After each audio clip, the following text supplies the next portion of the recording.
Oh, look at that! That's going to be a picture.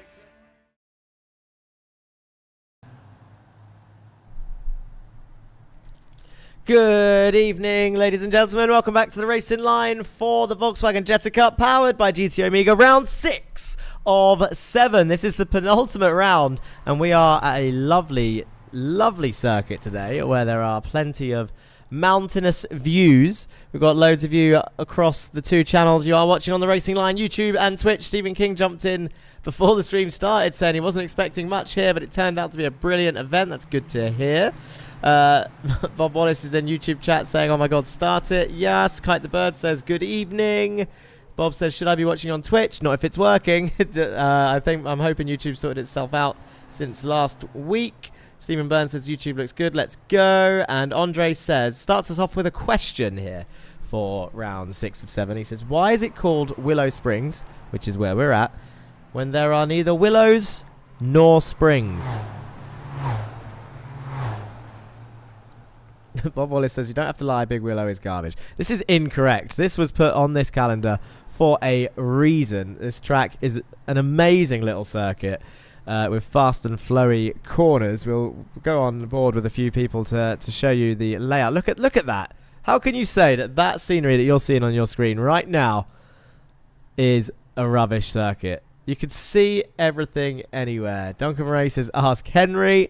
I mean, normally I obviously start these streams with this, but the SDK overlay rarely doesn't update quick enough. Willow Springs has been on the game for a little while, but the track map does not exist. So it's going to be difficult to see where everybody is, but we are here at Willow Springs International Raceway for round 6 of 7. Races 11 and 12, one round to go after this. I'm your commentator, Jack Johns. You're watching on the Racing Line, YouTube and Twitch. This is the Volkswagen Jetta Cup, powered by GT Omega in partnership with VCO Esports. Head over to theracingline.org and check out the media page on the Volkswagen Jetta Cup to see the amazing pictures taken by VCO Esports' very own Iku. We call him Kakala over here. Takes amazing pictures despite the times of the races sometimes being at an awkward photography time set by the organizer, whoever that may be. No names named. For example, I think this practice session that we're watching right now is set quite late in the afternoon, or in the afternoon at some point, which means by the time we get to the feature race, I believe the sun may have set a little earlier than planned. I don't think it gets completely dark, but I think photographer doesn't really like. It's just turn the flash on the camera. I don't know what he's complaining about. You hear me, Kakala. I love the scenic shots around here. You can really see the undulation of this circuit. There's only, is it 9 corners? I think there's only 9 corners around here. If we had a track map, I'd show you. Bad SDK. SDK gaming. What have we missed here? Track sucks, racing was awesome. That's an oxymoron if I've ever heard one. I joke, I kid, I really enjoyed it. Stephen has it correct. Sun setting on the season. It is setting on the season. Race 6 of 7. We return to Canadian Tire next week. Next time out for the finale. But first of all, let's see what happens here.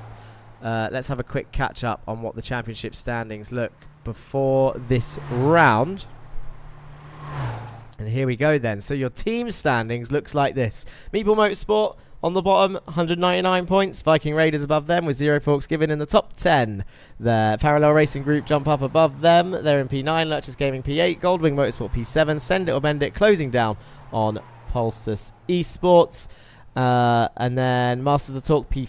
ORD are up into P3. The podium positions, I think the highest they've ever been. And Win It or Bin It, 1,022 points. Jan Weiswanger says, yes, I'm alone again. He's carrying the Meatball Motorsport team, dragging that car across the line. The reliability of the Meatball Motorsport car, unwavering. Oxid says, if the sun is setting this round, will Motorsport be at night? Yes, it will be. No, I don't. I'm joking. I actually don't know. I can't remember what the time was. I imagine it'd be the same as last time. But it should be night to represent the dark cloud it's set upon the season. For driver standings, going to the driver standings, it looks like this then. 36th is Donny Henriksen. He only took part in round 1 and then work took over. Tim Rutten, 35th. Holmichael, 34th. They're the two Meatball Motorsport drivers that are missing that Jan Weiswanger is talking about, although Jan is only just two places above them. Joseph Gibson there in 33rd, chasing Jan down. He's only 6 points behind him. Jan Weiswanger in 32nd. Duncan Murray, 31st. Matt Sanderson, 30th. Isa Samundre, Loic Thon, Ruslan Kamidullan, Dan Thornton, Greg Otley, Josh Germany, Alejandro Caraday, Martin Wallace, Eric Manetveld and Marcus Gjesdal are 30th to 20th. Ika Lequay breaking that top 19. And then Andy Schwind up in 18th, Andy Fox 17th, Timu Toika 16th, Corpus 15th, Morgan Burkhardt up into 14th now, Daniel Downing 13th, Jerry Agard 12th, Sam Van Olst 11th, and then breaking that top 10, Henry Morse then in 10th place for Street Casuals, Kieran Dempsey in P9 for Win It or Bin It, Stephen Burns for Send It and Bend It in P8, Carl Ridley in P7, Patrick Dupart in P6, John Bailiff P5, Andre Marek entering the top 4 with Stephen King, Austin Farr and Jake Cranston remaining your top 3 for now before this round.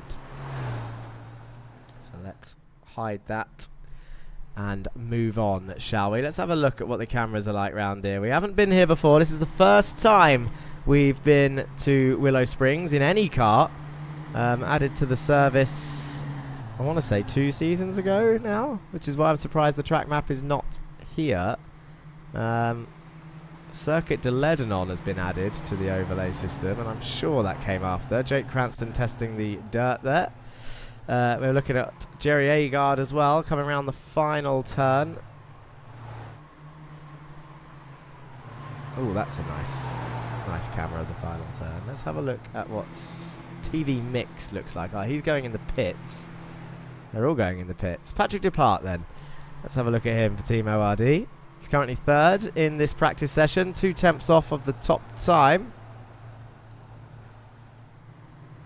Dan Thornton just up the road. In fact, whilst we're testing the cameras out, we might as well skip forward to your qualifying session. Second season, says Stephen Burns. It was added second season this year, I guess. Oh, we got pit lane cameras though. That's always a good sign. Have we got more than one? We got 2 pit lane cameras, and we can see all of them then coming out for your 8-minute qualifying session. Morgan Burkhardt's car has had a bit of a paint job since we've last seen. Henry Morse pulls over straight away. He has still got the sponsors on the car, has Burkhardt, but the PRG livery not on the machine. Loic Thon there in the actual PRG livery, and then one of the Goldwing cars. That'll be Sam Van Olst serving his quali ban. That is why he is sat over there by himself watching everyone else then. So Henry Morse and Dempsey side by side. Andy Schwind. Who is first in all of these trains? Was it ZFG that was further up the road? Let's go on top of Ruslan's car. There's a PRG in front of him. Not that PRG car, Caraday. This is Caraday. So we've got one car in front of Caraday. That is Dan Thornton. Caraday's going to go off here, I think. Oh, that was close. Sam was not a happy camper, says Jan Weiswanger. Second season in the game was released for iRacing Season 3. Yeah, so we're in Season 4 now. Let's go on board with Dan Thornton. Oh, never mind. He has just moved out the way of Caraday. So Caraday it will be then. Let's see what it looks like from on board. They're all moving over. Does no one want to lead? That is now Ruslan Kamadulan then leading the way. Let's go on board with him for our first timed lap of Willow Springs then. So they've completed their out laps. It's a completely free track ahead of him. Look at the mountain range up the road. No willows, no springs, but we are at Willow Springs. And across the line to start this lap then. Just about reaching 195 kilometers an hour before we dab the brakes for turn 1. Slides it in. You want to avoid that inside curve by the looks of it as it raises up. And then he gets over to the left-hand side. Now, this is a strange corner, turn 2, because it's quite long. It lasts for quite a long time, this right-hander. But look at the speed they're carrying in 5th gear. Ruslan, new to the car, probably carrying a little bit less speed than some of those guys who are regular to this. As he does go back up into 6th gear, gets over to the right, and then this is the little fun section as it dips down towards this left-hander. Tricks you into thinking you can carry some speed through here. But then it really sharply comes up into this right-hander. And again, this one tricks you into thinking that you have to scrub off more speed than you need to, as the track then falls away down this hill over to the right-hand side. This corner's a little bit off camber, so again, you want to carry as much speed as you can, but you risk going off onto that mud on the right-hand side. You've got a hefty curb on the inside there on the right that bounces your cars. We already saw someone ride that curb already. And then you've got this nice curvy straight, which we know Jetta drivers don't get on with, curvy straights, because they always question who's at fault, for instance, when they turn it across each other's noses on curvy straights. You got this final turn here where you have to really open it up but maximize your speed. Look at this. 6th gear all the way around that corner, turns it in, keeps it on the circuit. We're going to see people go off on that exit, I reckon, at times. Suck was ridiculous, said Stephen Burns. Across the line, Ruslan Kamadulan's going to go. Qualifying is all about being last to be first, as Marcus Gestel. Maninveld says being in front on quali is a death sentence. CFG learned that. Marcus Gestel says unless you have DPF, delete, and stage 2. My car certainly has none of the above. So Ruslan then first across the line, and Henry Morse, I think, is showing as fastest out there right now with a 1:28.02, nearly 3 tenths quicker than Jake Cranston. And it is the Street Casuals machine going down the inside of Stephen King there, halfway through the qualifying, on pole position right now, with Cranston second, Burkhardt third. 3 regular names up there, 2 American drivers, and Cranston in the middle. Majorek in P4 right now, half a second off, ahead of Stephen King. Maninveld, the Dutch driver, in P6, just ahead of the Win It or Bin It pair, Dempsey and Bailiff, and Burns is up there as well, as we see Gestel moving out the way of this tricky little section.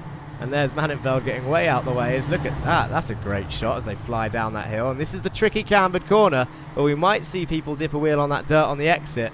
Hopefully we don't see anyone cut across that whole section. Definitely seen that happen in officials. Can be quite funny, but can be disastrous for people's races. See 25 cars on the grid today, including Van Alst, who is in the pit lane. This final turn that's coming up can be very tricky. There's a wide-angled shot here, and then this one gives you a sense of speed.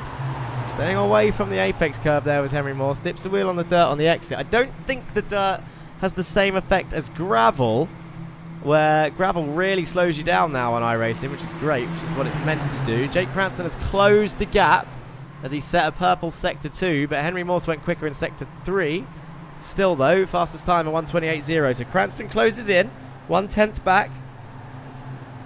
Morgan Burkhardt in P3. Last season's reigning champion there in the number 1 machine. Looking like he's running. Oh, Caraday got that little bit wrong. Nearly gets in the way of everyone else.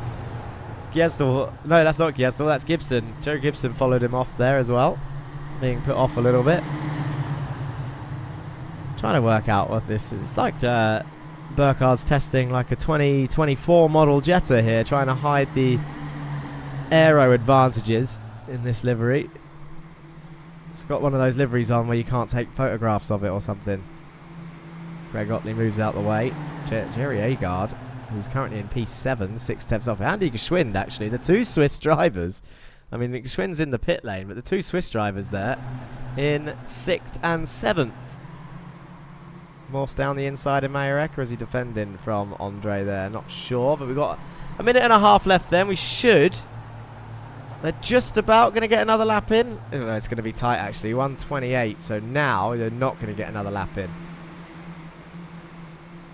where all of these drivers are actually not going to be able to get round again. So that might be that. How did Henry do that 128.0 so early on? He's doing 128.5 there. He done a 129 on the last lap. You've got Jan Weiswanger there up the road. So none of these guys, I think, are going to finish.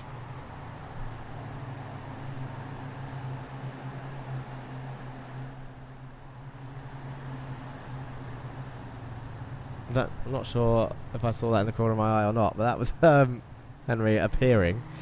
But where are these guys? Ruslan was the leader. Martin Wallace. So these guys might get another lap in, or it could be pretty close. Wallace green in sector 1.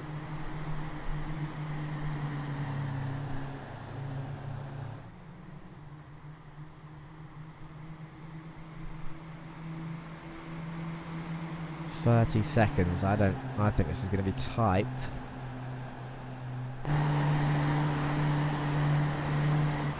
Quite a big field spread here. 24 drivers, 2 second gap. 1 second separates the top 15, top 16. 12 seconds left. These two should make it. Camadullen and Wallace, can they improve then? They're 1 second off of pole at the moment. Wallace jumps up into P13, breaks under the second mark. Camadullen doesn't go anywhere. Any other changes? No, there are no changes. So Henry Morse then takes pole position.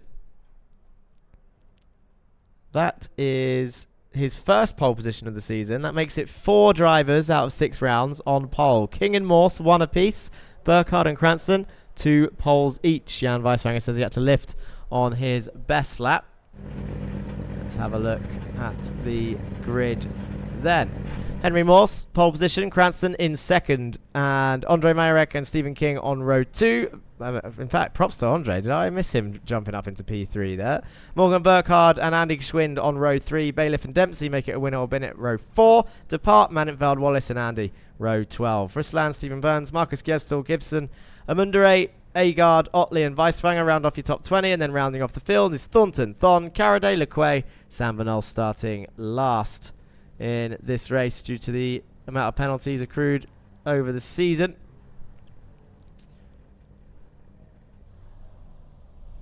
And now we wait for the engine revs then.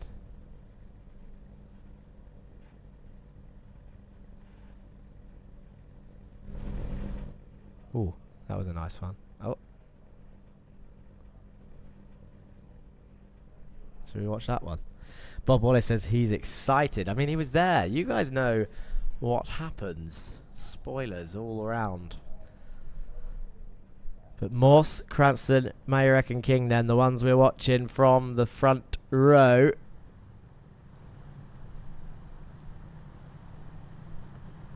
The revs are on, so the lights are going to go out any second now. You'll see the tyre smoke. No smoke from the front two, who get the cleanest start they can. And it looks fairly even as they roar their way down to the fast left-hander of turn 1. Not really a braking zone, so can't really launch it down the inside. It is fast and sweeping, but Henry Morse then takes the lead, stays in the lead as they all come around nearly 3 wide in the back there. King on the inside of Majorek, but not quite side by side. Burkhardt and Geschwind are side by side. Andy Geschwind going around the outside then in the Street Casuals machine. And you've got a win it or bin it there. That's John Bailiff trying to squeeze his way in the middle. This is what it looks like on the nose cam of John. I think that was Geschwind on the left going off the circuit.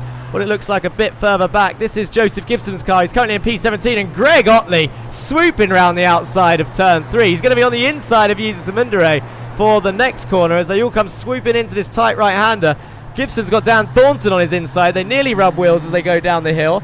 And yeah, they are still side by side as they go down into the off-cambered corner. Greg Otley still on the outside of Jesus Amundere. Big nudge from someone near the back there. Caraday's up a position, I think. He's past Loic Thon. And look at Joseph Gibson now. He's got Jerry Agard and Dan Thornton all over the back of him trying to get more positions, but it's this man that leads the way. Henry Morse then leads into the final turn on lap 1 of 8 of the sprint race. And Jake Cranston a little bit further behind, nearly 6 tenths, dropping out of suck a little bit. The closest fight is actually Morgan Burkhardt on Stephen King here as we see John Bailiff go off and use a little bit of the dirt. And now we'll see all of the drivers come sweeping around the final turn then onto that main straight. But Burkhardt right on the back of Stephen King towards turn 1, giving him a little bit of push, not trying to make a move into turn 1. They know the fight is not between them right now, and they're definitely both quick enough to continue as we see Andy Fox go around the outside of Ruslan Kamidulin. There was contact there between the PRG boys. Karaday's off the circuit. Round he goes, so that's teammate on teammate contact. That's going to be him down the order. And that was all for 24th place. And there's Henry Morse then coming up towards the hill, sweeping into the left-hander, and all of them single file taking the race in line. There's someone going for a move. Is that Greg Otley again going for a move on Gjesdal? It was. It didn't come off. There's a bit of contact there. Gjesdal keeps the position, so nothing gained there from Greg Otley, but uses the Mundere nearly had a look around the outside. Agard and Gibson are side by side. Agard goes around the outside. He's going to have the inside for this kink. Gets it done. Agard moves up into 18th then, and they continue on their way. Dan Thornton, this is what it looks like from behind Dan. He's got Jan Weiswanger on his inside, and Sam Van Olst is trying to come through as well. Let's not forget, Sam Van Olst started this race in last place. He's now up into 22nd. Keep an eye on the Goldwing driver. He's the only Goldwing driver on the grid today. He's trying to move up past Dan Thornton. He squeezes his way past Jan Weiswanger as well down the inside. This is for 20th place as we see him go down the inside of the final turn. It's not really a heavy braking zone, and your line is super important as you want to maximize your speed as you come onto the main straight. So a shallower line actually ruins your run to turn 1, but not a problem for Mr. Van Olst as he passes Jan Weiswanger and gets on his way. Eric Mannenveld has just set the fastest lap of this race for Send It and Bend It, as we see, contact there between Morgan Burkhardt and Stephen King, who slides round. He's going to lose heaps of positions and then gets a hit for good measure from Patrick Dupart in the ORD car through the long sweeping corner. Yeah, through the long sweeping corner of turn 2, and now they're nearly 3 wide. That's Stephen Burns coming through the middle. Stephen King still losing place. He's got Andy Fox on his inside now. I think, no, can't get anything done there. Andy Fox sits behind. Stephen Burns, though, I think, is making a move on Patrick Dupart down the inside. Now they're going down the hill, but Burns is around the outside for the next corner. That's a dangerous place to be, and I think he's going to get it done. He does. Swoops up into P10.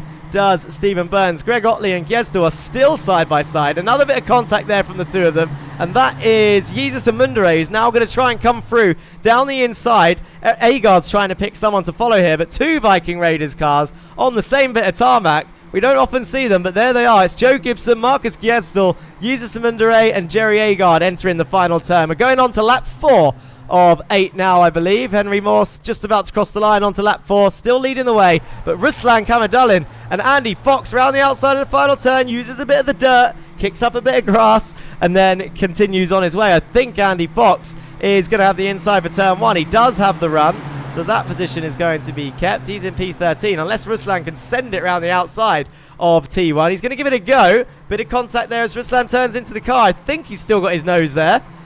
Oh, is it going to be enough into this next right-hander, though? No, nothing doing there, as John would say, or as Crofty would say, but John loves. Nothing doing for Ruslan Kamidulin into turn 2. Marcus Gjesdal still pretty much there as a part of this fight. In fact, most of them are on the back of this train. It's apart from the PRG boys after that little bit of contact. 1.4 seconds back for Loic Thon, and Karaday, as a result of that overcorrection, a little bit further back. Martin Wallace dropping off the lead pack as well. So the lead pack, you can just see, if we sit on top of Martin's car, 2.6 seconds up the road is Eric Mannenfeld, Geschwin, Dempsey, Bailiff, Burkhardt and Majorek. And Majorek then is a second back from the 2 aliens up the front. Henry Morse leading the way, defending from the 2-time Jetta Cup champion Jake Cranston, as we see Otley and Kamidulin swap over the 14th. Burns and Wallace. Burns is making more moves.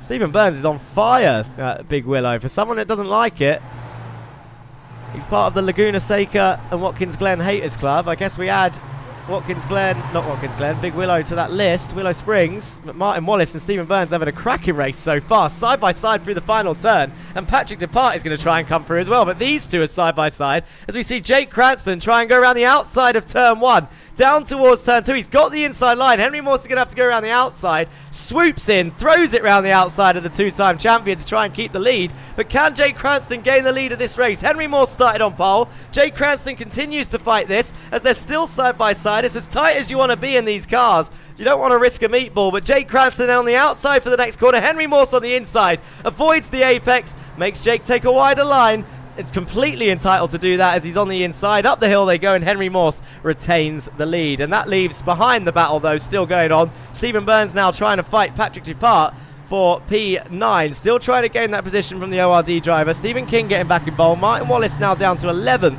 as King goes round the outside, taps the brakes as he thinks to back out of it. He does back out of the next corner. Wallace gives him room. Fox seems like he has a run, has to pick someone to follow, and it's all going to filter down into single file as they go through the next couple of kinks then. And there we have Greg Otley and Jesus Amundere fighting, trying to get past Jerry Agard, the Swiss driver in Masters of Torque. And it's all single file, it's all fair game so far. Martin Wallace now 1 second back from the cars in front, but he can catch them up. Agard and Fox still side by side. Otley's going to come through down the inside of Andy Fox as well, and they touch, and round he goes off the circuit. There goes Greg Otley once again. Andy Fox up into the wall. Oh, it's tragic news for the ZFG driver.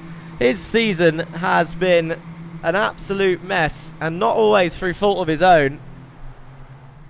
As we see Jake Cranston dropping down the order as well. Nothing showing up on my replay camera, so it's a good thing we're catching all of this in the moment. But Greg Otley and Andy Fox then coming together in the final turn. From the angle we saw, difficult to judge. In fact, just because it's not showing up, whilst it was fairly recent, let's have a quick look, relook at what that was.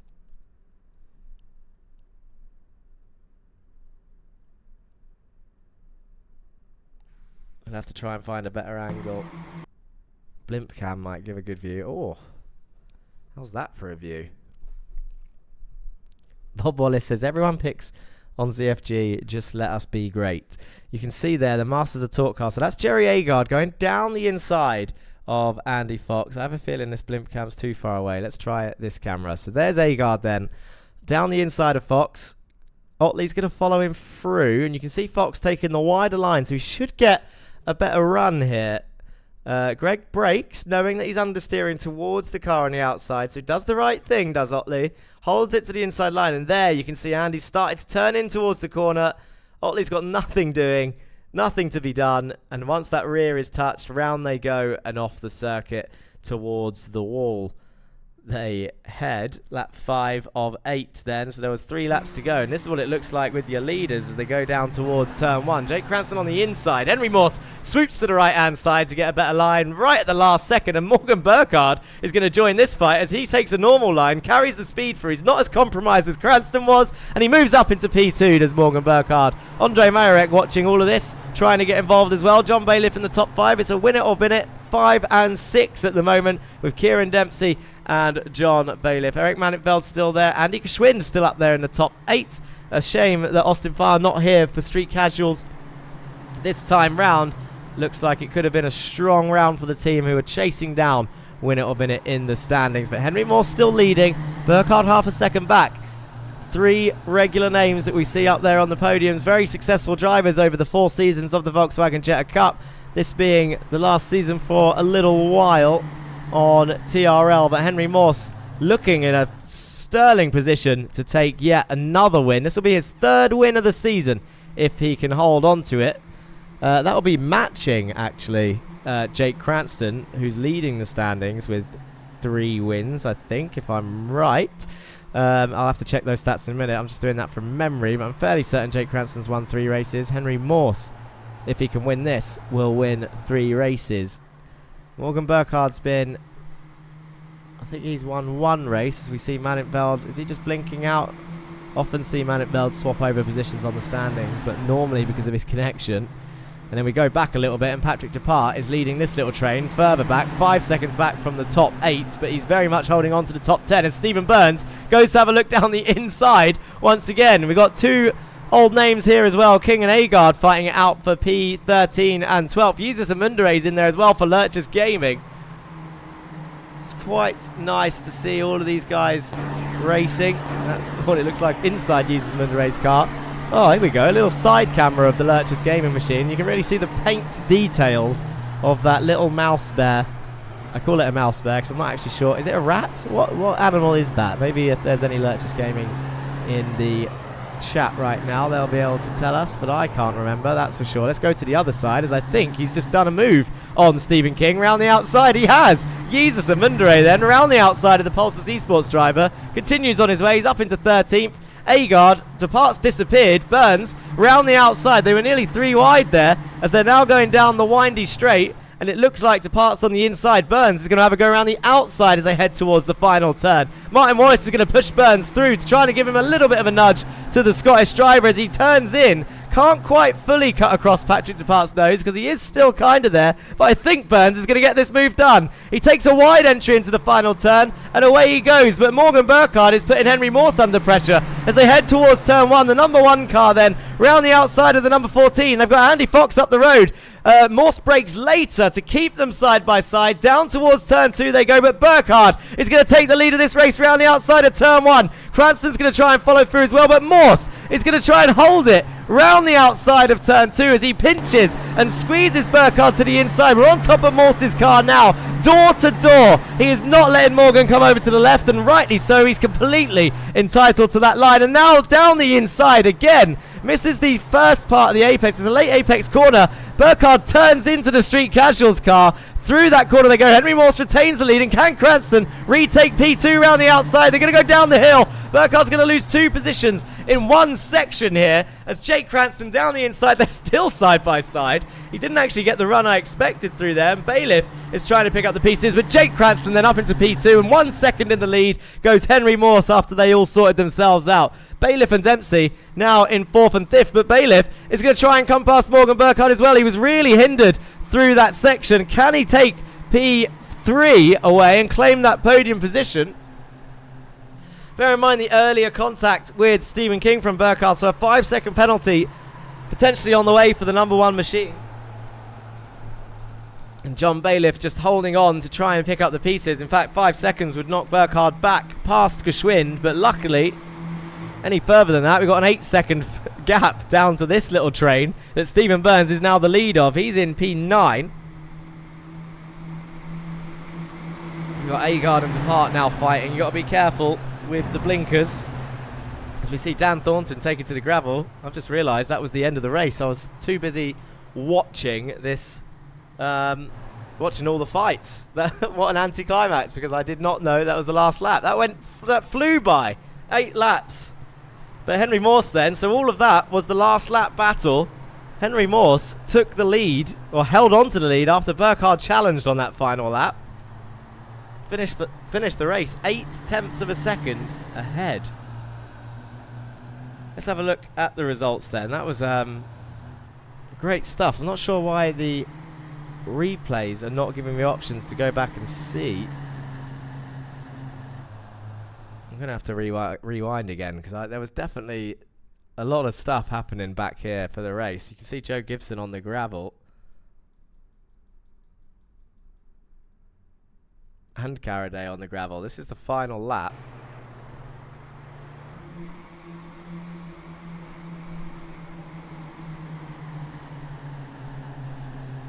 So here we go then. This is what it looked like on the final turn with this second train.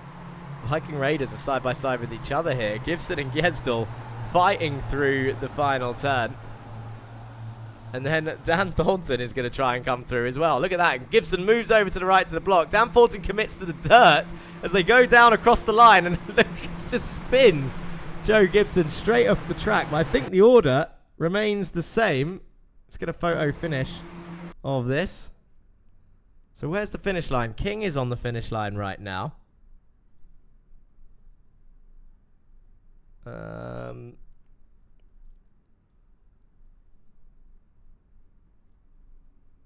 Oh, how's that for a photo finish? So Gibson still finishes then in that position. I'm surprised Gestel didn't gain that. And then Dan Thornton. Let's have a look at the full results. So Henry Morse, your winner. Jake Cranston P2, Morgan Burkhardt P3, Bailiff Dempsey P4 and 5, Mannenveld up in P6, Majorek P7, Schwind P8, Burns, Agard Depart, Wallace and Mundere, Vidals, Camadallen and Stephen King. Then your top 16. Annoyingly, he did make it, says Marcus Gestor. Let's have a quick catch up on chat whilst the results are on the screen. What did I miss?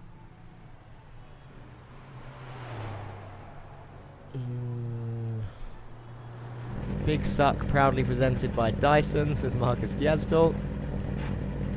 There's a fair amount doing so far, says Mad John. Apparently I went sideways, I completely forgot. This is nearly as exciting as when we first raced. It's so cool how both the Racing Line Volkswagen Jetta TDI Cup and the Formula 1 World Drivers' Championship are both competing in the USA this weekend. Yes. No drain covers here though at Willow Springs. Not this time round. And even if there were, not sure the Volkswagen Jetta TDI Cup car has enough downforce underneath that machine to rip up a man cover. No, Willow isn't even in the same hate league as Watkins. Willow is rubbish, but no hate club. Henry Moore says, hey, I still hit the apex. It was just tardy. I think it was actually the angle we watched that corner at now that I think about it. Because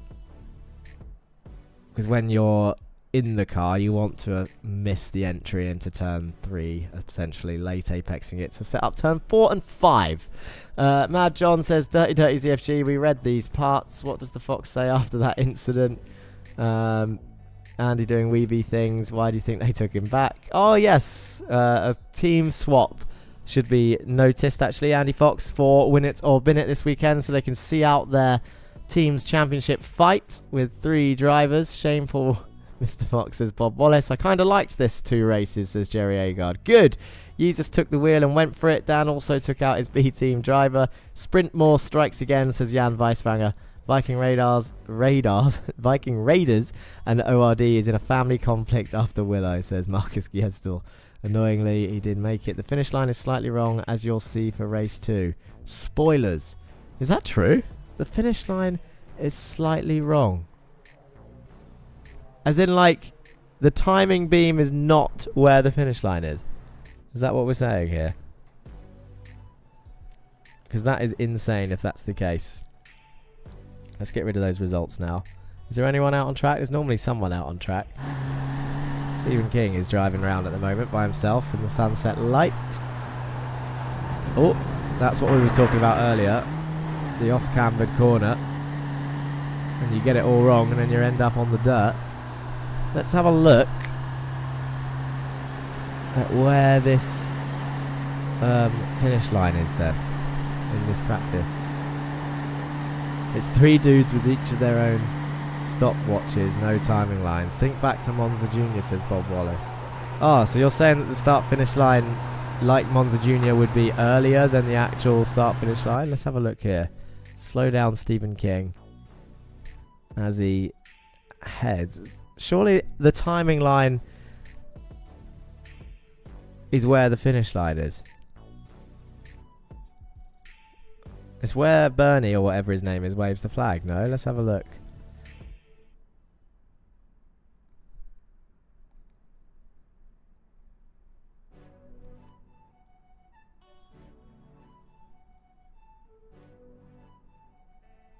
Do you mean... I'm so confused.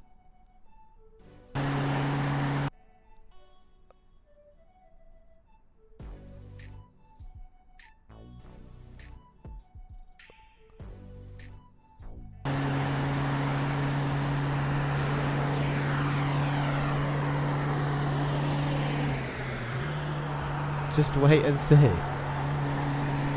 don't get it. Did not know about any of this. Anyway, speaking of race 2, I'm going to take a quick sip of my drink, and then I'll turn the music off, don't worry Andre, and then let's go to race 2 and see what happens in the feature. Feature race coming right up then. Round 12, race 12 of round 6 of the Volkswagen Jetta Cup powered by GT Amiga. Right back after this short break.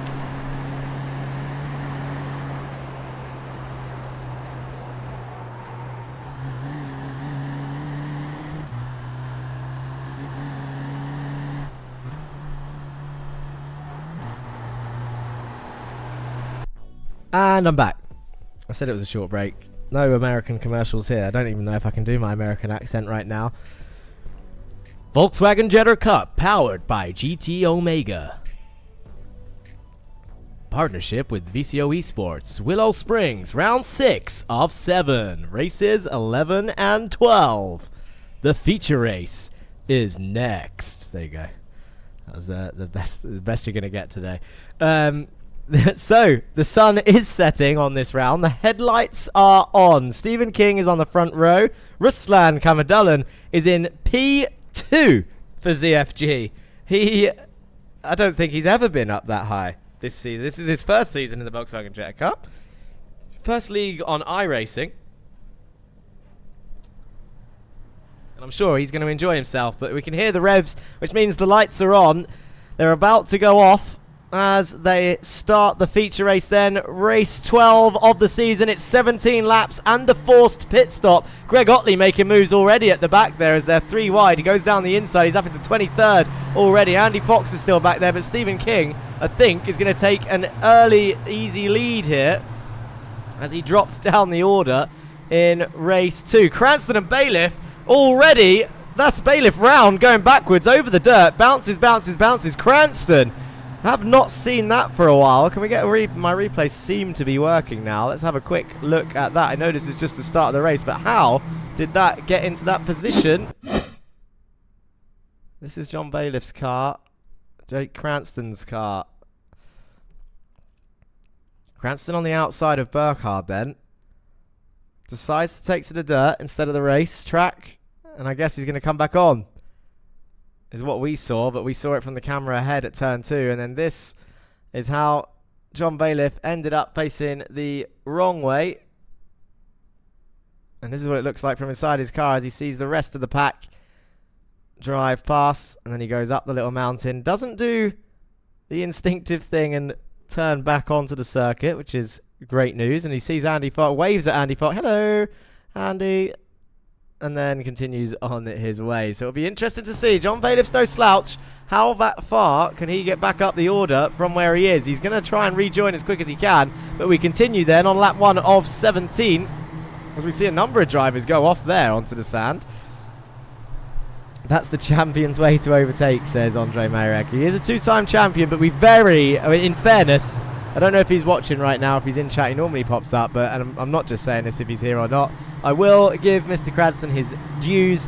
We very rarely see that man make a mistake, but when we do, it's often a big one.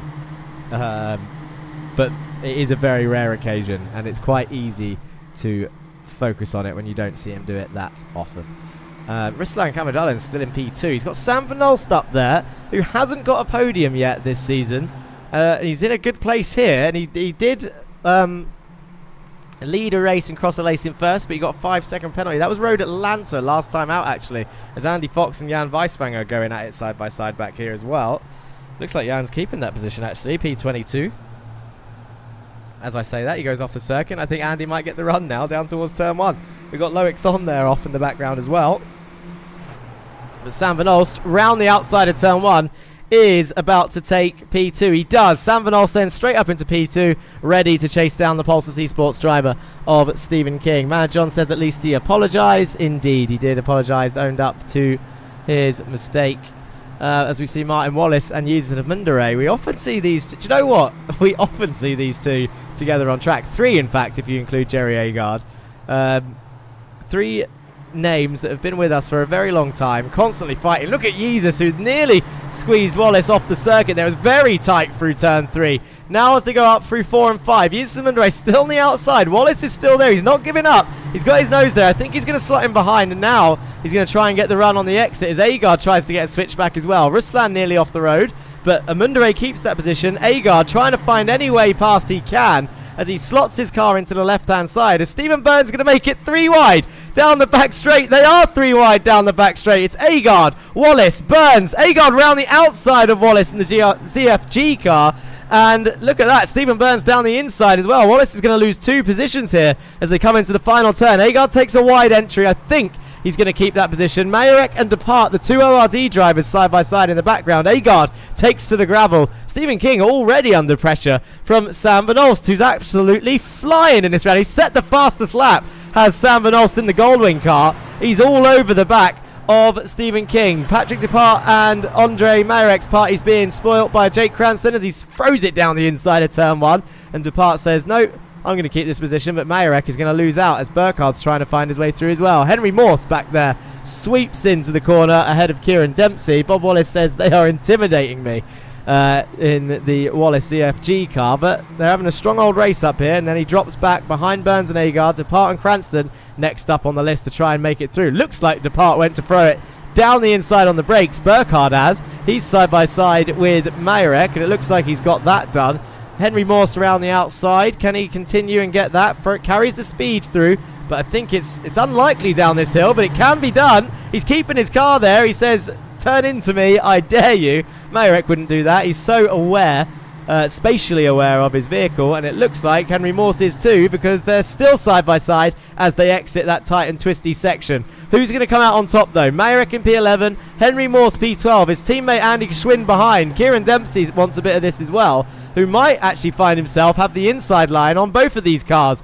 It doesn't look like there's enough room, or he's not willing to risk it and send it down the inside there. Smart from Dempsey. Doesn't lose out too much, but Morse then tries to get a wider angle in. Tries to get a better run down the main straight.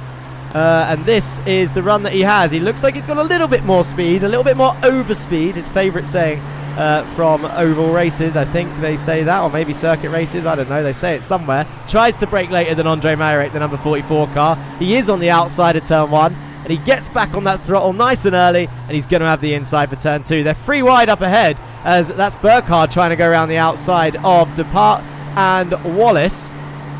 Wallace losing touch a little bit with the cars up the road. It looks like they've got a couple of blinkers, so it's hard to keep track. That is still Kamadullan in P3. Agard now in P4 as he fights Amundare through turn 4 and 5. And that's Burns around the outside of Cranston, who tries going down the inside of Stephen Burns through turn 4. And I think he's got it done. He has. Jake Cranston then for Masters of Talk up into P6. Uses Amundare next up on his list. King still leads the way from Van Hulst. This is what it looks like behind King on the back of his gearbox. So he's eased up a little bit now as the Goldwing driver, but they can't ease up too much.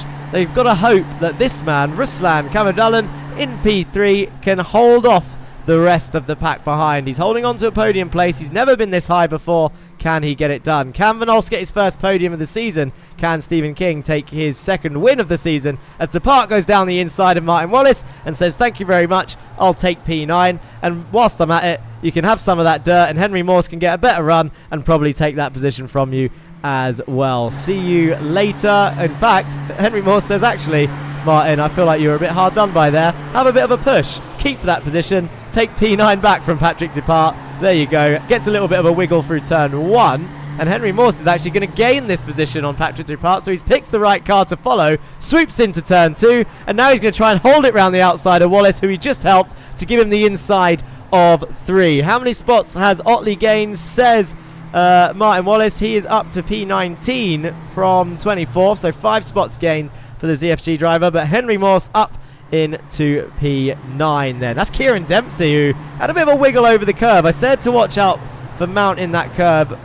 The raised curbs here can be a little bit lethal on this car, a little bit unsettling as we see him dip a wheel onto the gravel. Let's go on board and see if it happens on this next corner. The inside curve there is raised. There's no curb on the exit here until you get to this right-hander here. You don't often see people mounting it as you see the car bounce up and over that curb, and it can really unsettle this thing, especially with how these tyres handle. But Jake Cranston is all over Ruslan into the final turn. Ruslan defends the inside. Jake Cranston turns in on him there, but they're still side by side. Being the outside car, there's a car on his inside. Is this going to get done? 78 versus 77 then. Numbers next to each other. Jake Cranston takes to the dirt just in case. Ruslan gave him room though. Jerry Agard might make it 3 wide. No, slots behind his teammate. Patrick Depart comes into the pit lane. The first pit stopper then as we go on to lap 6. Morgan Burkhardt is going to make it 3 wide down towards turn 1. He's going to gain 2 places in 1. He goes down the inside of Jesus Amundare up into P6. Jerry Agard next on his list. Ruslan in trouble here as he's being swamped by the regulars coming through. Masters of Talk then. He's still holding on to P4. I mean, this is no slouch of a drive from the United Arab Emirates driver. Jerry Agard fighting last season's champion Morgan Burkhardt into turn 3 now. Mannenveld still blinking around. Greg Otley then, just as we were talking about him a second ago, goes down the inside of Joseph Gibson, and Ikelekwe gets a big push from Alejandro Caraday into that corner. Says, there you go, have a bit of a speed boost. Gibson under pressure from Ikelekwe now after that touch. Into the next corner. I think they're going to survive. Oh, look at that. Bit of a touch there from Ikelekwe on the rear of Joseph Gibson as they go down into the next corner. The left-hander. The Viking Raiders car is entitled to space there. Ikelekwe turns into his rear, bounces off, and then look who comes through. It's the PRG machine of Alejandro Caraday, who's now trying to get past Joseph Gibson. Dan Thornton might come through on Ikelekwe as well after that little touch. They're losing time after that contact. Down towards the final section once again. Are we going to see any more pit stoppers? Henry Morse and Jesus Amundere fighting through the final turn. Bit of a touch there. Jesus says, okay, do you know what? I'm going to pit then. Gets pushed off the circuit. Who's that as well? That's Mannenveld. Vasendit Amendit coming in as well as he blinks his way into the pits. And that is that Dan Thornton? It is. It's Andy Fox as well coming into the pit lane. And John Bailiff is climbing the order, climbing his way back up. He's now back up into P18 after his earlier lap 1 incident with Mr. Cranston. These are your top two then. The pace setters currently. Jake Cranston is trying to hunt these two down. 3.9 seconds the gap. These two haven't been fighting too hard, and that's a good thing, because the longer these guys fight, then the closer that the two-time champion can catch them, as Morgan Burkhardt seems to be trying to go down the inside of 3 on Ruslan Kamadalan. Gets his car in front before 4. Agard then behind is next to try and pass the ZFG car down the hill into the off-cambered corner. Andy Geschwind is having a good old race in P13. He's chasing down Marcus Gjesdal. This is their little train behind. Otley's there as well, up into 14th now with the pit stoppers. Speaking of pit stops, let's have a look at those current pit times. You've only got 5 stoppers so far. A 9.7, 9.6, 9.8. So the quickest stop so far, Patrick Depart. As we go on to lap 7 of 17, Jerry Agard is having another go on the ZFG car, who goes onto the gravel once again. Does the same thing as Jesus, thinks, all right, I'm going in. As does Kieran Dempsey. Flies into the pit lane then. So those two into the pits.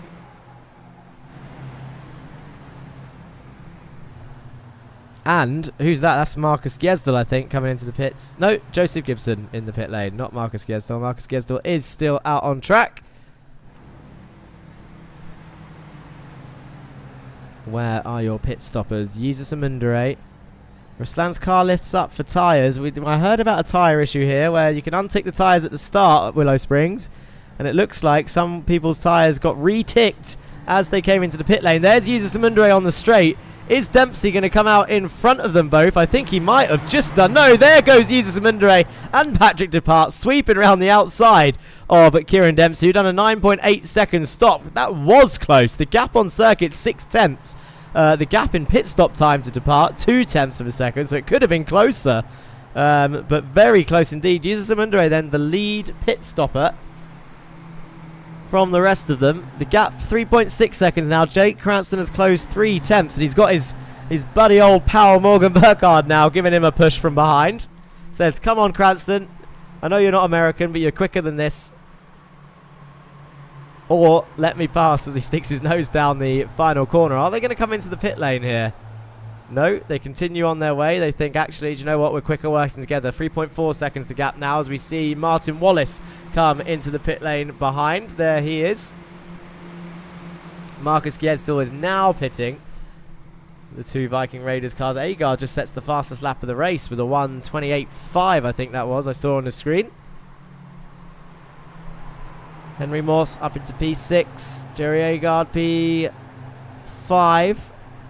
The number 13 car, Morgan Burkhardt, not trying to pass him so far. 3.4 seconds, still the gap. Andre Majorek, 1.5 seconds back from the rest of the train. Martin Wallace is on the pit exit. Where is Jesus Amundere? Is he going to come out in front? There's Martin Wallace. It's going to be similar to last time. Look at the speed difference between these two cars. Down towards turn 1. Patrick Depart down the inside, who had already stopped, so he's gained the move on Jesus Amundere, but Martin Wallace has come out in front of all the pit stoppers with a 9.7 second stop then, but Patrick Depart round the outside of Martin Wallace, then into turn 2. Is he going to get the run? He's going to have the inside to the next left-hander. Wallace isn't going to squeeze him on exit. Patrick actually squeezes him towards the other side of the circuit. Unusual to see that, but it's worked. It has ruined Wallace's run, who now tries to go around the outside. Oh, Depart squeezes him, biffs Wallace off, who now gets under pressure from the rest of the cars. Where is Wallace? Is he fully off the circuit or what? Because he's not in this fight anymore. He's way further down. Where Dempsey and Amundere now side by side. We have to have a look at a replay of that. I mean, the move was pretty much done, to be fair. Doesn't actually say Wallace went off circuit here, so let's go for can't see it. That's annoying. Let's go a bit further back.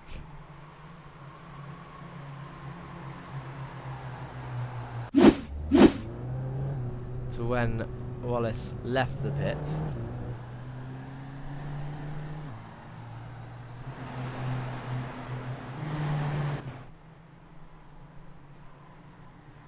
He says he got murdered. So we've gone back a little bit. So Wallace has just left the pits. This is where we saw Dupart go around the outside of him. Timing screens might be a little iffy now because of that replay.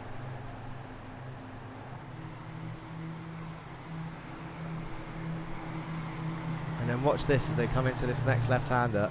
Patrick Dupart on the inside. Wallace, move pretty much done here. Wallace tries holding on, goes off onto the gravel, bounces back on. Look at that. Oh, Mannenfeld down, throws it down the inside. Henry Morse says, unfortunately, my steering wheel is going to stop working when I pit, and I'm going to have to unplug it and plug it back in. Well, that's a spoiler for you, because Henry Morse is currently in P3 with Jake Cranston in P2. Sam Van Alst has pit. Stephen King is alone out there on circuit. John says he started running out of fuel into the pits. He has not stopped yet, so he's still going. The pit lane timers should now adjust to be correct after that little replay ruined some of them. Ruslan Kamadulin was right up there in P3 or 4. Looks like he fully committed to taking all 4 tyres. 22 second stop for Ruslan. Drops him down to 24th after his best holding of a result so far. Sam Van Alst, the 9.5 second stop.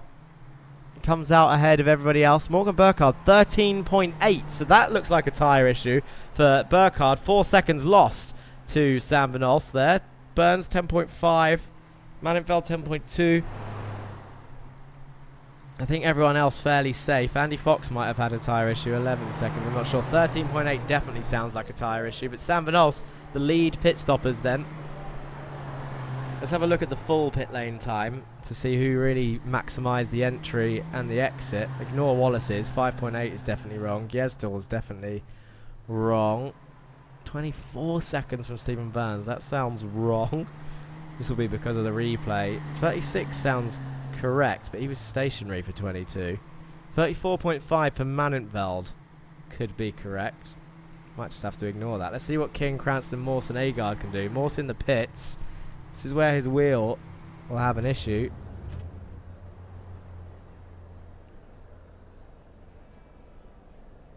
And they, oh, look at that. Cranston's car lifted up as well. So tyres all round, but Cranston got his car dropped super quickly, as did Morse, who's now dropped his car, but nothing. No steering input whatsoever.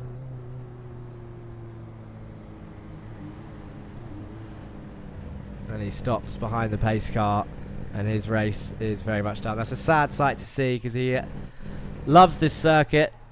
Very strong result in sprint race, and it looked like it was going to be on for another strong result in the feature race. I'm going to get rid of that pit stop timer because it's not entirely accurate due to the replay system on here today. But Andy Geschwind doing Andy Geschwind things. He is somehow still going. Sam Van Alst leading this race, though, out of the pit stoppers then. So we have a new race leader, the Goldwing machine in the lead. Something is glitchy about tyres here for sure. It just must automatically re-tick them as you go into the pit lane, which is weird. There's a long train back there. Who's leading that train? Is that Stephen Burns? It is Stephen Burns leading that train. He's got Morgan Burkhardt behind, Dempsey, Depart, Maninfeld, Amundere, Wallace all in a train, and that's Greg Otley trying to catch him back up. He's in P14 now after starting near the back. Morgan Burkhardt gives Burns a strong old biff into the final turn, says, come on, scoot that send it and bend it machine into the final corner. Equal is passing Dan Thornton into this corner as well. Dan Thornton right on the outside. Andy Fox trying to get involved. Sam Van Olst and Stephen King are fighting it out. That's because Andy Geschwind has just entered the pits, or he's been in the pit lane and has finally served his pit stop. But where's he going to come out? Because he was in a good place, was Andy Geschwind. Where is he going to come out? He comes out behind Otley, so drops down to P14. And that's Marcus Gjesdal. Is he going to get him as well? I don't think he is. The sun is not... I'm glad the sun's still up a little bit because you can still see most of the racing fairly clearly and it's not complete darkness. Stephen King 1/10 behind Sam Van Olsten. We're on lap 12 of 17. This is your lead fight. 11 versus 92. Cranston still now 2.4 seconds back. So he's actually gained time out of the stop a second since we last mentioned the time gap. Agard is up in 4th position. This is a stronghold race for Masters of the Talk. Majorek is in P5. Stephen Burns once again showing why he was a pick of the season before the season started. He's up in P6 for Send It and Bend It. Burkhardt and Dempsey up there as well. Onto the mud is Stephen Burns there. Burkhardt being like, it's okay, keep it going. I'm just going to push you down this straight. Don't you worry about me. Let's see if we can catch up to Andre Majorek, who is 4 seconds up the road.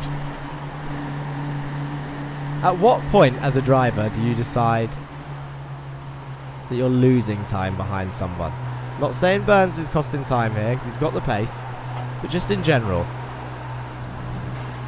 what do you say? Henry Morse is back out on track though. Decided to commit to passing Loic off the circuit, and I imagine that was a slowdown.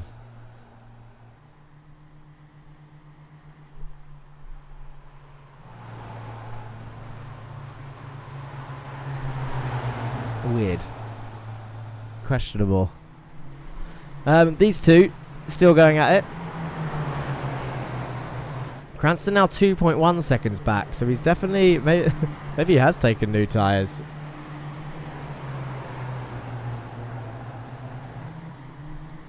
But he's definitely closing. He's got the bit between his teeth now. Agard won't be attacking him as a teammate. Andre Majorek is still trying to close in. 4.6 seconds the gap now, so 4 temps lost to Andre on that last lap. So Morgan will be contemplating now trying to pass him, because even with the pushing they're losing time. But Burns is fully within his right to defend that position at the same time and keep hold of P6. So it is completely in the hands of these two minds behind the steering wheel.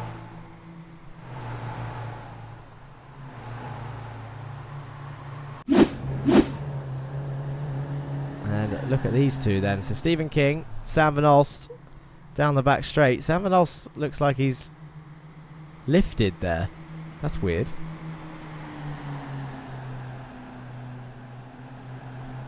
That overtake did not look very hard at all.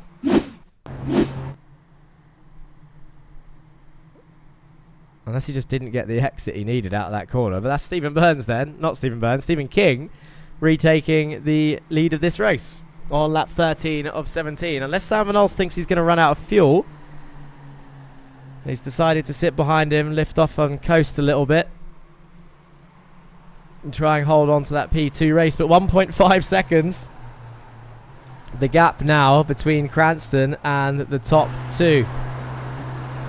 Can Cranston gain another win for his tally? The Masters of Talk car. Jake Cranston, 1.4 seconds gap. Lap 14 of 17. 3 laps to go. Or 4 laps to go, including this one. 14, 15, 16, 17. And Stephen Burns has been passed by Morgan Burkhardt as well. And Dempsey goes, actually, I think I'm going to come through. Factory depart then. Oh, I'm surprised he didn't commit to that. Maninfeld's car was a little bit all over the place then. Looked like he was slowed down a little bit by Steven, actually. But being sensible, doesn't want to throw away a top 10 finish, and he has got Amundere right behind him, as well as Wallace. But Amundere, where's he going? You just saw him disappear off into the gravel, I think. I mean, he was there, and now he's not. Oh, there he is. He's just behind Wallace and Otley, I think. Yeah, there he is. Lurchus Gaming car. Oh, nearly commits. Bounces over the curb. Can't get that done. Is he going to go on the gravel? No. Oh, tight stuff there. Greg Otley nearly had another dose of pit manoeuvre. But not from Jesus. Not this time round. Andy Geschwind now trying to come through up into 13th place. But Greg Otley up into P12 then. He's right behind his teammate, Martin Wallace, P11. So 2 ZFG cars then in the top 12. Ruslan would definitely have been up there as well if it wasn't for the tyre issue in the pit lane that we've seen a few drivers have. Henry Morse would have been way up there if it wasn't for the steering wheel issue that he had. That's 2 races in a row, I think, for Henry Morse. He had an issue where his steering wheel just stopped turning mid-corner at Road Atlanta into the chicane, as we see Jesus Amundere decide he's going to try and come back at Greg Otley down the inside of turn 1. Can't get it done there. Nothing doing for the Lurchus Gaming car. Andy Geschwind nearly finds the gravel on the outside. Marcus Kiestel's hoping that they come together to gain 2 or 3 positions. He's in 15th at the moment. Oh. Don't want that up there. But Manintveld fighting Wallace and Depart then just up the road. Or is he just blinking? Always think that he's racing, but he's always just blinking. Bailiff up into P16. Or is he? Because Equilacque is still there. Stephen Burns says Morgan was fuel saving behind me, but he's not anymore. He's now 4 seconds behind Andre Marex. He's closing in on that top driver. And look at the gap between your top 4 now then, as we're on lap 15. So behind Stephen King, he's got 3 drivers. 1 of them gold, 2 of them orange. Goldwing and Masters of Torque chasing down the Pulsar Esports driver. He started this race on pole position. Sam Van Ol's 2 tenths back. But Jake Cranston is going to want this win. He always does. Sam Van Ol's looking down the inside. Oh, and Cranston's going to follow King through. So Sam Van Olst went to make a move, and in doing so, gave Jake Cranston the opportunity. He's up into P2 now, and Jerry Agard, P4, will try and come through as well. And this is where we really see the smart stuff begin, because I imagine Jake Cranston will not only attack, but he will also try and help Jerry, if he can. But Sam Van Olst looks back down the inside of... Oh, do you know what? He's going to get that done. He brakes as late as he dares into turn 3. Sam Van Olst nearly gains the position on Cranston. Stephen King gets a bit of a nudge from the Masters of Torque machine, and there goes Sam Van Olst out wide. And now that gives Agard his opportunity. It wasn't on purpose. It looks like they just rubbed doors, and it threw in an iracing fashion through Sam's car wide after the rear wheel touched, and Agard up into a podium position there. That'll be his first podium this season. Second podium ever, am I right in saying that? Jake Cranston looking around the outside of Stephen King. Can he get the lead? Good job moving out the way, Samuel, says Henry. He made it tough, says John. Lap 16 of 17, and Cranston then trying to go around the outside. Now it's getting dark all of a sudden. Cranston trying to take the lead from Stephen King as they go onto the main straight, and both of the Masters of Torque cars are like, I'm going to extend this corner and use all the track and more, using all the mud. And Sam Van Olst is going to have an almighty run as a result. He's in the toe of Stephen King as we enter the final lap then of the race. Sam Van Olst around the outside of both cars. Is he going to try and take the lead here? Round the outside of Cranston. Stephen King gives him room to do so. He's now on the outside of turn 2. Sam Van Olst on the inside goes to take the lead. They're side by side round turn 2. Jake Cranston in P3. Stephen King and Sam Van Olst fighting out for P1 here. They're going down towards turn 3. King's going to have the inside. Now we've seen Henry Morse's line. It's here when they go wide on entry. They get it turned in, and there's another slide for Sam Van Olst on the rear wheel. He's going to lose the position to Cranston. Is he going to lose it to Agard as well? Up the hill they go into turn 4. He does. Sam Van Olst back down to P4 after trying to take the lead, and Stephen King then regains the lead. Cranston in second, Agard in third. Sam Van Olst in P4, Andre Marek P5, Morgan Burkhardt P6, Dempsey, Burns. Oh, look at this little train behind. Dempsey, Burns, Manintveld, Wallace, Depart, Otley, Amundere, Geschwind and Gjesdorf, King and Cranston then still side by side as they go towards the final corner. It's a replay of the last lap pretty much. Who's going to come out on top? Stephen King, Jake Cranston, into the final turn they go, swooping into the braking zone. They touch a little bit as Jake pinches Stephen towards the inside. They're both still door to door. Jake uses the mud. He's off the circuit. They come back on. Stephen King gives him room. They're heading down towards the line. It's going to be a photo finish. Agard gets a touch from Vinos. There's nearly 3 wide. King takes the win of the feature race with Agard in second. Cranston side by side, third place. Sam Vinos fourth, a 10th separating the top 4 drivers across the line, and Marek comes home in P5. What a finish from those guys there. You saw Agard get a massive wiggle on. I thought Sam was going to have the run. I think he chose to swap sides just a little bit too late. Cool. Henry Morse says, chills boat. But. Down in 21st. Good to see Henry cross the finish line even with the hardware issue. But what a finish from these guys. I think we have to have a replay of that. And maybe we can find out what this chatter is. Oh, the blimp's a bit far away. What this chatter is about the finish line.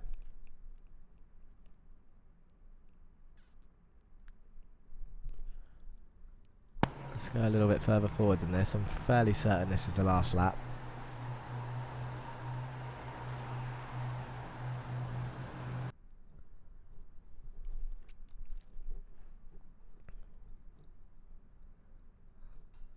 So here we go then, down towards the line.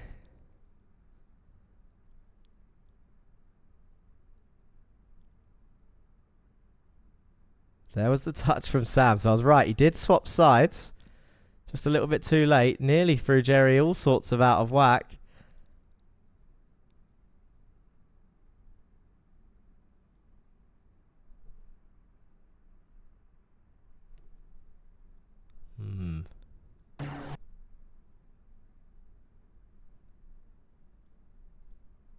Confused.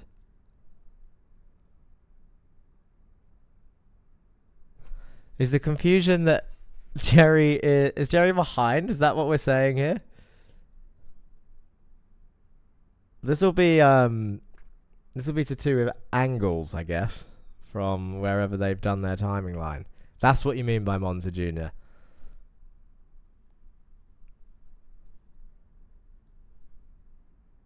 Although looking at that angle, no, look, you can see Jerry Agard's ahead. His bumper's over the line, Cranston isn't. I'm confused at what you're saying about this finish line. It says they crossed it bang on the same. Jerry has a 10-second lead to Jake.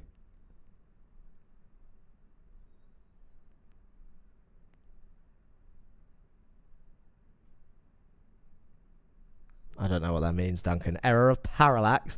But what a finish. All 4 drivers at the line. Jake is ahead, says King.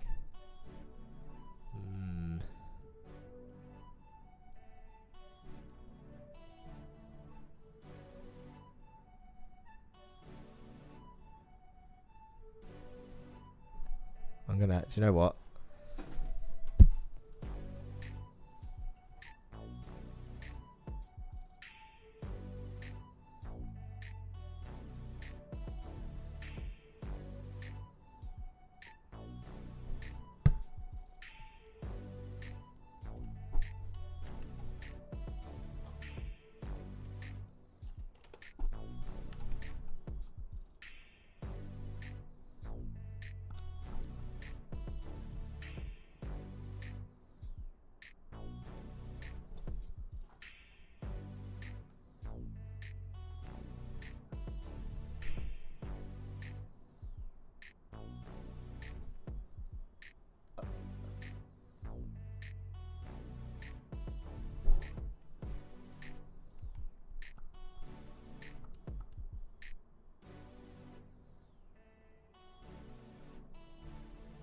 I don't know.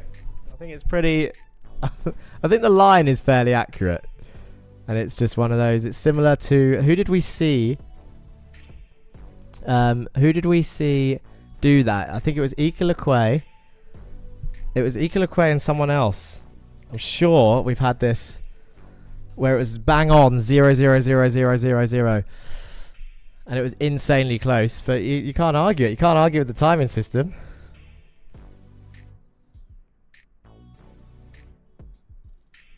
Jerry Agard, P2.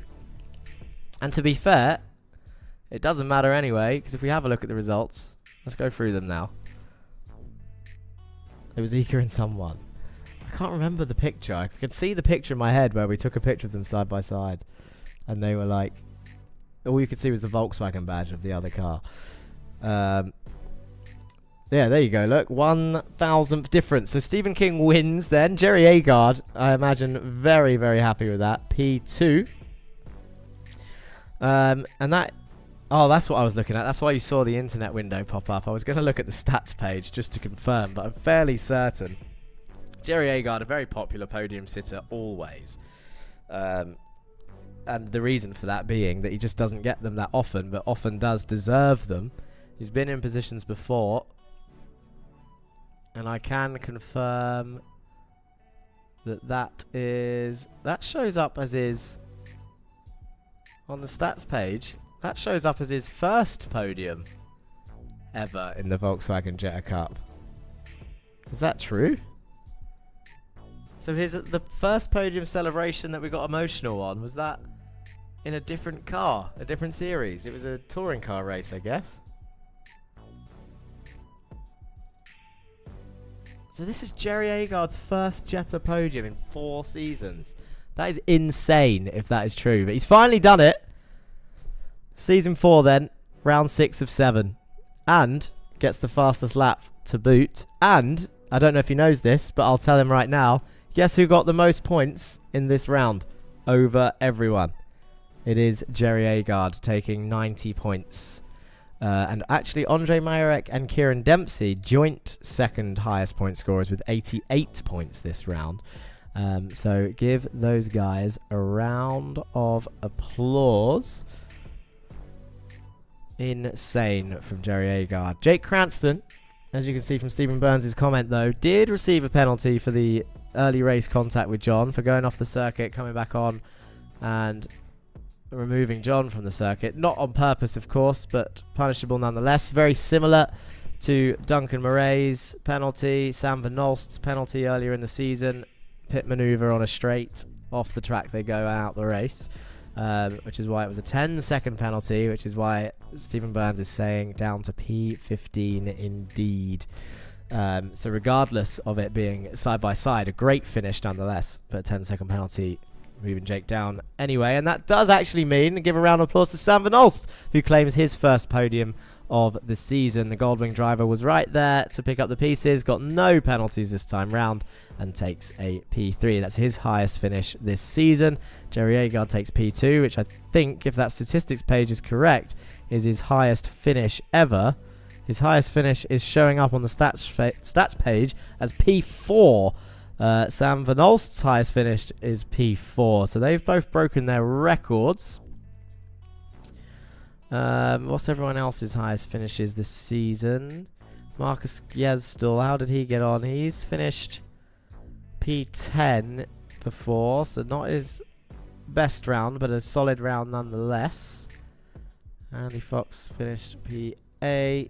Martin Wallace has had a P5 this season, but that P9 after the penalty gives him his second highest finish of the season. Eric Mannenfeld's had a strong round indeed. He's now 5th and 8th, 5th being his best finish this season. He has a podium before. His highest finish was 3rd in the previous season. But yeah, Sam's first Jetta podium and Jerry Agard's first Jetta podium as well. Insane. So, your results then. Let's go through them one last time. King, Agard. Technically, Van Olst, Mayarek, Burkhardt, Dempsey, Burns, Mannenfeld, Wallace, Depart, Otley, Amundere, Geschwind, Gjesdal, then Cranston, Ikalakwe, Bailiff, Dan Thornton. And then on the other end of the field, Andy Fox, Ruslan after his tyre changing affair down in 20th. Henry Morse after his steering wheel issue down in 21st. Jan Weisvanger, Thon, Caraday and Joseph Gibson 10 laps down after an earlier incursion as well. And your new drivers standings then. The moment you've all been waiting for.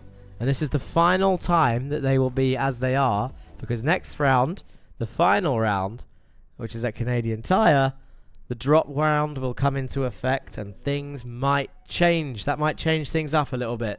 So once the final round is complete, everyone loses their worst scoring round. I will like to elaborate that that's not the worst scoring individual races. It's the worst scoring round. So whichever track is your worst score.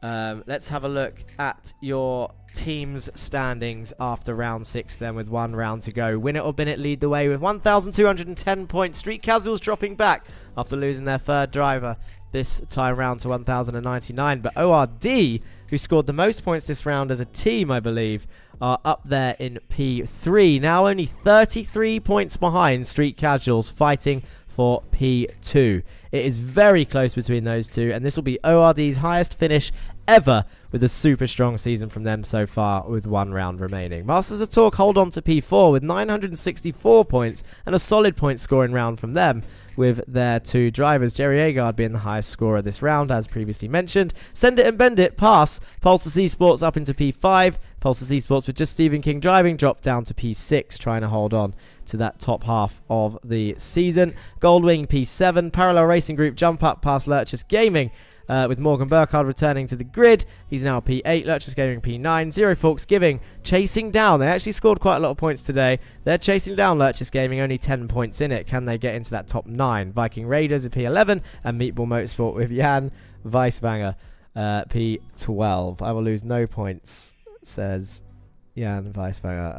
I don't know what he's talking about specifically. Now, drivers' standings then look like this as of this round. Where are we? So Donny Henriksen stays where he is. Murray and Anderson drop 2. They weren't here. Gibson and Weisvanger passed them both. Germany drops 5. Thon and Camadullan stay where they are. Caraday drops 3. Thornton up 1. Mundere goes up 5 places. 3 points ahead of Thornton. Very close. Thornton up into the top 25. Otley enters the top 23s, up 2 places. Toyka and Corpus weren't here. They lose 6 places as a result. Equilaqua and Gyezdal hold on to 19th and 20th. Andy Fox drops 1 place into 18th. Martin Wallace P17. He goes up 5 places then. Dan Downing down 3, was not here. Eric Mannenfeld up 6 places into P15. Street Casuals driver Andy Schwind up into P14. The top half of the grid on his debut with 261 points. Morgan Burkhardt P13. Ridley drops 5. Agard up 1. Vadolst up 1. Henry Morse up 1. Everyone going up 1 position in this area. Stephen Burns holds on to P8 right now. Kieran Dempsey jumps up 2 to P7. Depart's still 6th. Bailiff still 5th. Farr drops down to 4th, with Myrek moving up into the top 3, Stephen King moving up to 2nd, and Jake Cranston with a super strong lead of 604 points down from Stephen King's 481. And then there we go, Jake Cranston leads the way and on for his 3rd title of the Racing Line Volkswagen Jetta Cup. Oxid says Pulsars are a washed up team this season. Ever since they've been under Arab ownership and the United Arab Emirates flag, they've tumbled down the order. Last season's champions, now down to 6th. But ORD absolutely reaping the benefits up there in P3. Chasing down P2 then. Street Casuals going to have to put it out the bag at Canadian Tire. And what can Win It or Bin It do then with their current lineup? All to play for next time out at Canadian Tire. This is what it looks like across the season so far. That makes Morse equal with Cranston on wins this season. 3 wins each. Stephen King takes his 2nd win. Bailiff and Ridley and Burkhardt have 1 win each. And that makes 7 drivers. Oh, and Farr actually. Austin Farr has a win. I can't forget him. He's up there in round 1. Barber Motorsports Park. That's 7 drivers on the winning step. 15 drivers out of the 36 have claimed a podium, with Agard and Van Ulst being the 14th and the 15th drivers to do so. Well done to them. As usual, that is pretty much it from me. Thank you all for watching. Thank you for joining. Hope you've enjoyed round 6 of 7. We will see you next time out for the Volkswagen Jetta Cup powered by GT Amiga here on the Racing Line channel at Canadian Tire for the finale. If I don't see you on track this week, then I'll see you next week for the next video here on the Racing Line. Peace.